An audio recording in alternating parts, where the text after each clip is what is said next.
ప్రధాని మోదీ అధ్యక్షతన భేటీ అయిన సెంట్రల్ కేబినెట్ పలు కీలక నిర్ణయాలు తీసుకుంది. జాతీయ సహకార అభివృద్ధి సంస్థకు 2000 కోట్ల వ్యయంతో గ్రాంట్ ఎయిడ్ కు ఆమోదం తెలిపింది. 4 ఏళ్ల కాలానికి ఈ నిధులు కేటాయించినట్లు చెప్పారు కేంద్ర మంత్రి అశ్విని వైష్ణవ్. రాబోయే 4 ఏళ్లలో ఎన్సీడీసీ ద్వారా 20,000 కోట్ల నిధులు సేకరించనున్నట్లు తెలిపారు. ఇక వీటిని కొత్త ప్రాజెక్టులు, ప్లాంట్ల నిర్వహణ, విస్తరణ, అదేవిధంగా సహకార సంస్థలకు రుణాలు ఇవ్వడానికి వినియోగించనున్నట్లు చెప్పారు వైష్ణవ్. దేశంలోని పలు కీలక రైల్వే కారిడార్ పనులకు గ్రీన్ సిగ్నల్ ఇచ్చింది కేంద్రం. ఇటార్సీ నాగ్పూర్ 4వ రైల్వే లైన్ కు ఆమోదం తెలిపింది. ఢిల్లీ, చెన్నైతో పాటుగా ముంబై, హౌరాను కలిపే కారిడార్ లో నిర్మించనున్నట్లు తెలిపారు. అలాగే ఛత్రపతి సంభాజీనగర్ కి నుంచి ఫర్భానీ వరకు రైల్వే లైన్ డబ్లింగ్ కు ఆమోదం తెలిపింది కేంద్రం. దీనికోసం 2179 కోట్ల రూపాయలను కేటాయించినట్లుగా చెప్పారు అశ్విని వైష్ణవ్. అలాగే ఆలబూరు నుంచి న్యూ జల్పాయిగూరి వరకు రైల్వే లైన్ విస్తరణకు ఆమోదం లభించిందన్నారు. ఈశాన్య ప్రాంతాల కనెక్టివిటీకి ఈ ప్రాజెక్టు ముఖ్యమైందన్నారు వైష్ణవ్.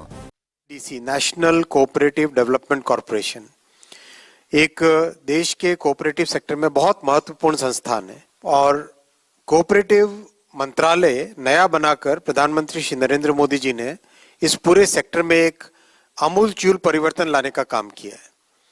पिछले कुछ वर्षों में कोऑपरेटिव सेक्टर में एक के बाद एक रिफॉर्म्स आते जा रहे हैं और आज जो बड़ा फैसला लिया गया, इस फैसले का महत्व आप समझिए. एनसीडीसी कोऑपरेटिव सोसाइटीज को लोन देती है. आज उसका कैपिटल 2000 करोड़ रुपए से बढ़ाया गया ग्रांट इन एड के माध्यम से.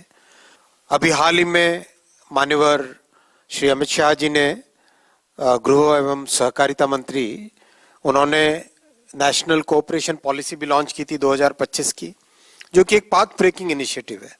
छत्रपति संभाजी नगर के से लेके परभनी तक का 177 किलोमीटर की सिंगल लाइन है.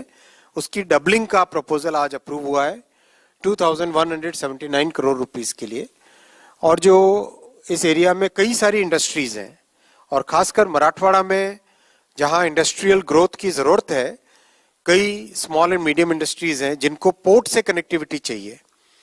तो आपको ध्यान होगा कुछ समय पहले जालना जलगांव प्रोजेक्ट भी एक सैंक्शन किया था. वैसा ही ये इम्पोर्टेंट प्रोजेक्ट है जो जालना के ड्राई पोर्ट को कनेक्ट करता है और काफी सारे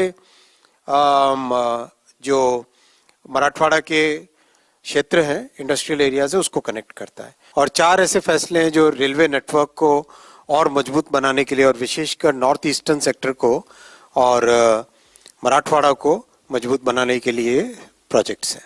इसके बाद में अलुआबारी से new Jalpaiguri 3rd and 4th line, ये 57 किलोमीटर्स का बहुत ही स्ट्रैटेजिक प्रोजेक्ट है. ये नॉर्थ ईस्ट की कनेक्टिविटी के लिए बहुत ही इंपॉर्टेंट. अगर आप इसको देखें प्रोजेक्ट को, जो ग्रीन कलर के इसमें दिखाया गया, ये हमारा पूरा का पूरा स्ट्रैटेजिक एरिया है.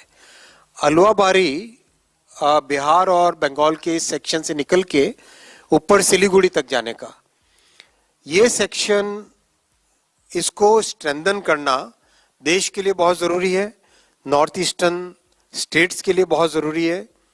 और हर तरीके से, चाहे मूवमेंट ऑफ गुड्स हो, मूवमेंट ऑफ पीपल हो, मूवमेंट ऑफ कमोडिटीज हो, मूवमेंट ऑफ डिफेंस फोर्सेस हो, उन सब के लिए ये बहुत ही इंपॉर्टेंट